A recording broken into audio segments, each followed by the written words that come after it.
ഗോപൻ ചേട്ടന്റെ ഞാൻ കേട്ടിട്ടുണ്ട് ഗുരു തുല്യനായ ഒരാളാണ് നമ്മുടെ സിംഗർ ജയചന്ദ്രൻ ചേട്ടൻ. അതെ, അദ്ദേഹമായിട്ടുള്ള എങ്ങനെയാണ് ആ ഒരു ഗുരു ശിക്ഷ ബന്ധമാണെങ്കിലും അല്ലെങ്കിൽ നിങ്ങൾ തമ്മിലൊരു അടുപ്പം? അതെ, വർഷങ്ങൾക്ക് മുമ്പ് ഞാനും ഒരുപാട് സ്റ്റേജിൽ ഒരുമിച്ച് അദ്ദേഹമുള്ള സ്റ്റേജിൽ പിന്നിൽ നിന്ന് ഞാൻ പാടിയിട്ടുണ്ട്. പക്ഷെ ഞാൻ അദ്ദേഹത്തിന് അടുക്കാൻ പോയിട്ടില്ല. അപ്പൊ ദൂരെ നിന്നിട്ടേ ഉള്ളൂ, ദൂരെ നിന്ന് കണ്ടിട്ടേ ഉള്ളൂ. എനിക്ക് അതൊരു പേടിയായതുകൊണ്ടാണ്. പേടിയാണ്, വാസ്തവത്തിൽ ഭയമാണ്.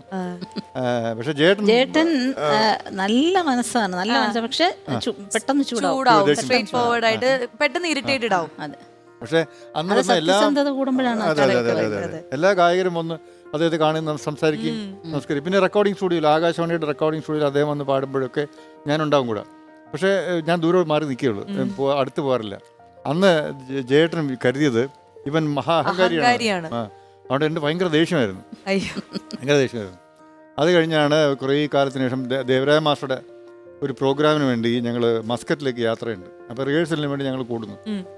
അപ്പോൾ പിന്നെ ജേട്ടനുണ്ട്, ഞാനുണ്ട്, ഞങ്ങൾ രണ്ടുപേരും മെയിൽ സിംഗേഴ്സ്, പിന്നെ 2 ചെറിയ ഗായകരാണ് ഫീമെയിൽസ് ആയിട്ട് വന്നത്. പി സുശീല എന്ന് പറയും, സുശീലാമ്മയും മാധുരിയമ്മയും. അപ്പൊ ഇവരും എല്ലാവരും കൂടെയാണ് ഞങ്ങൾ മസ്കറ്റിൽ പോകുന്നത്. ആ പ്രോഗ്രാമിനാണ് ദേവരായ മാസ്റ്റർ പ്രോഗ്രാം. മാഷ് ആദ്യമായിട്ട് അന്യദേശത്തേക്ക് പ്രോഗ്രാം. മാഷ് ഫ്ലൈറ്റിൽ കയറിയ മറ്റേ പിന്നെ ഗൾഫ് കൺട്രീസിൽ അല്ലെങ്കിൽ ഫോറിനിൽ പോയിട്ടില്ല. ഇതാണ് ആദ്യത്തെ പരിപാടി. അപ്പോൾ ആ പ്രോഗ്രാമിന് പോകുമ്പോൾ റിഹേഴ്സലിന് വേണ്ടിയിട്ടാണ് ഞങ്ങൾ കൂടുന്നത്.